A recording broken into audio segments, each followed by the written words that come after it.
Conduct of business, receive a report on the activities of the successor agency, the San Bruno Redevelopment Agency, and adopt resolutions. Correct me if I'm wrong, City Manager, I don't believe we're going to have any action this evening. This is just informational. We're going to hear about the Recognized Obligation Payment Schedule 2013-14B for the period of January 1st, 2014 through January 30th, 2014. And hear about the Long-Range Property Management Plan and hear about the amounts owed to the City of San Bruno by the former San Bruno Redevelopment Agency.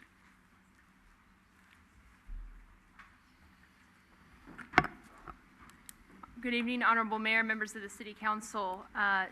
My report this evening is to provide an update on the activities of the successor agency to the San Bruno Redevelopment Agency. And I would like to reiterate what was stated in the staff report, that action by the City Council acting as the successor agency is not required on any of these items this evening. They are for informational purposes. However, resolutions were included for 3 different items in here simply to confirm the city's interest and intent related to these items. So action is not required. However, we are requesting action only to confirm the city's interest on approving the ROPS and approving the draft long-range property management plan and approving a resolution on the advances, which I'm going to go into more detail here in just a moment. So, over the course of the past 18 months, city staff have been working to meet the numerous requirements and deadlines associated with the 2 redevelopment dissolution bills, Assembly Bill X-126 and AB 1484.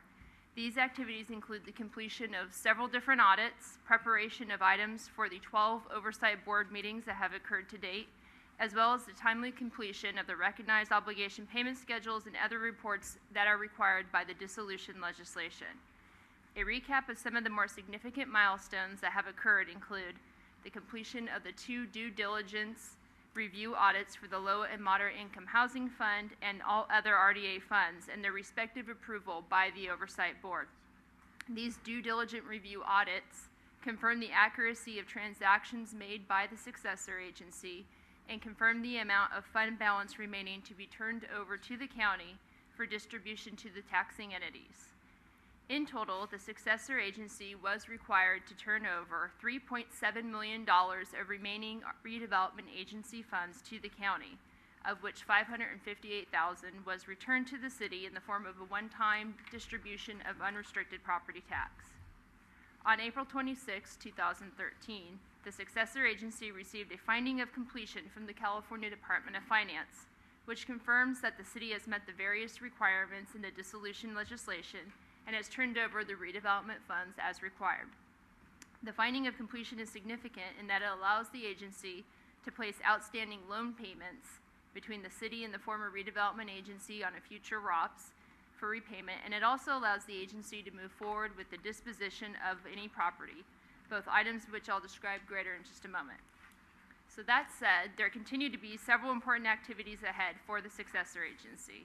The first of which is the preparation and adoption of a recognized obligation payment schedule twice a year to ensure that the successor agency receives funds for the outstanding obligations of the former redevelopment agency. The draft ROPS 1314B for the period of January 1st, 2014 to June 30, 2014 has been prepared and included as an attachment to the staff report and includes continuing payment for the debt for the construction for the police facility, subsidy payments for the provision of low and moderate income housing at the crossing development, and the payment of administrative costs to the successor agency. The next item of significance is the preparation and adoption by the Oversight Board of the Long-Range Property Management Plan that addresses the disposition and use of real property owned by the former redevelopment agency. The only property owned by the RDA is the downtown park located at 456 San Mateo Avenue. Acceptable uses of this property per redevelopment dissolution legislation include retention of the property for continuing governmental use, retention of the property for future development, the sale of the property, or use of the property to fulfill an enforceable obligation. The agency's draft long-range property management plan, which I understand the City Council has not yet had an opportunity to review as it was distributed today, has been prepared to reflect the city's strong interest in retaining this property as a park in the downtown area and its desire for the property to be transferred to the city at no cost. The other item of importance concerns the repayment of the outstanding advances of $2.9 million owed to the city from the former redevelopment agency. You might recall that under the original dissolution legislation, repayment of these advances to the city were in question. However, Assembly Bill 1484, which was adopted last summer in 2012, provided for repayment of these advances upon receipt of the finding of completion. The annual repayment amount is limited by a statutory formula that allows only for repayment if there's an increase in the residual balance of property tax distributed to all the taxing entities in a given year from the base year in 2012-13. And I know that made absolutely no sense what I just said, so I'm going to try to give an example. So in 2012-13, we can just say that, say, $3 million was available to be distributed to all the various taxing entities. If in the first year that repayment is available, which is 2014-15, that residual balance grows to $3.5 million, the difference of $500,000, 50% of that difference is what is eligible to be repaid to the city as the outstanding advance. So $250,000 would be repaid in 2014-15 in that formula, so 50% of the increase. That said, the legislation also says that 20% of the outstanding advances must be set aside for the provision of low and moderate income housing. So of the outstanding $2.9 million, the city can expect to receive repayment of $2.38 million in the form of unrestricted loan repayment, and the remaining $600,000 would be set aside for housing purposes. So assuming Oversight Board approval of the repayment of the advances, repayment is anticipated to occur over many years. The attached resolution for review this evening proposes a repayment window not to exceed 20 years, which we believe to be a safe window to ensure the repayment based on our early calculations. So that concludes my update on the successor agency items. Again, successor agency action is not required on any of these items presented this evening. However, action was being requested only to confirm the agency's position and interest. All of these items will be presented to the Oversight Board for consideration and approval this coming Tuesday, September 17th at 8 a.m. at San Bruno City Hall. Happy to answer any questions. Thank you, Kim. Any questions? Kim? Action to confirm our interest. City Manager, did you have something? No? Okay. Irene? Did somebody introduce it? No, not yet. Is it better for us to... Oh, I'm sorry, thank you. Is it better for us to pass these resolutions so that when you go on Tuesday, you have them in hand? And is it... I'm assuming we're able to do that. That was exactly the issue that I was thinking about addressing earlier. So we did create a little bit of confusion in my previous answer. I believe the finance director has clearly articulated the purpose of the resolutions and the staff's intent in bringing them forward. You have previously been presented with and acted on to approve resolutions on each 6-month period, each half-year period when the ROPS has come forward to you before, and we would anticipate continuing that practice.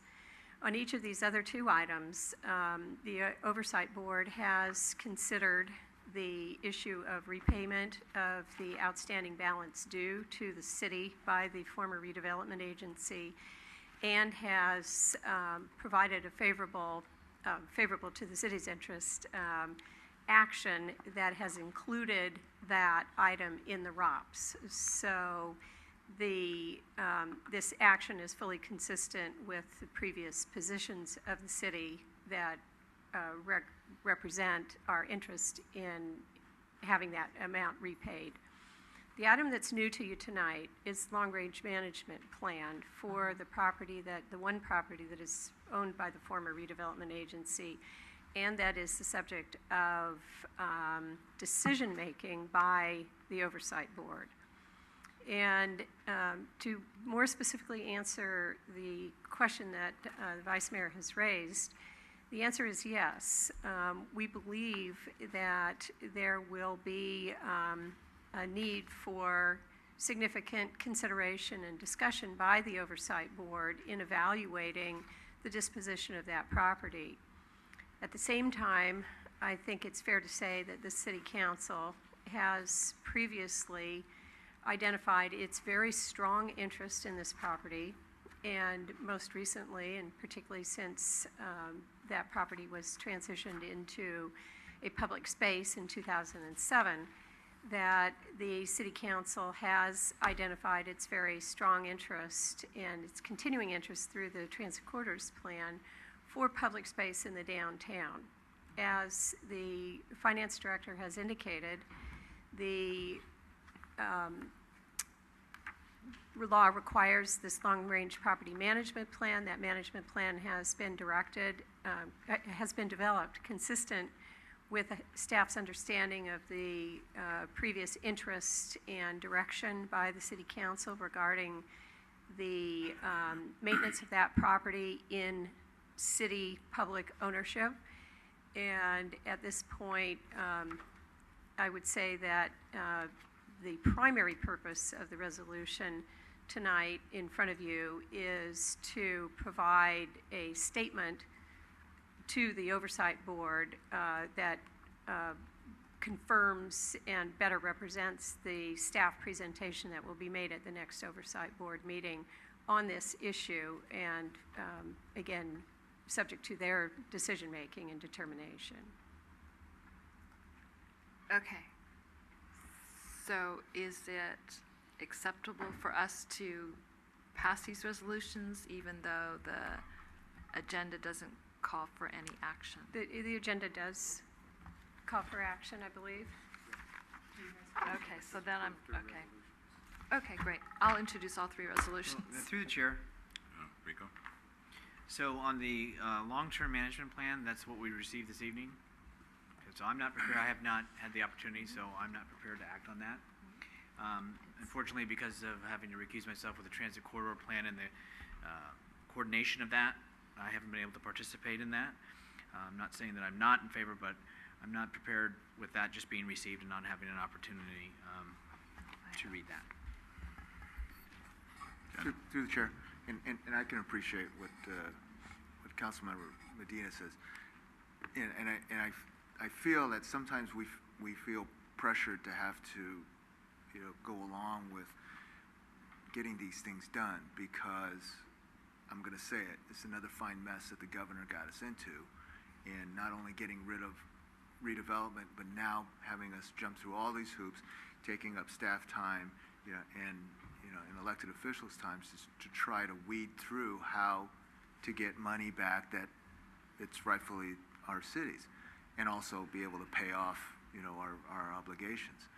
So, for clarity, for those who, are not totally confused, this is something that has to be done, and we have to stay on top of it out of fear of probably being delayed more because we're not prepared. Am I somewhat correct on that? And then hope, fortunately we only have one property, but now we have to, prolong, how we take care of, keeping this property, to satisfy the state.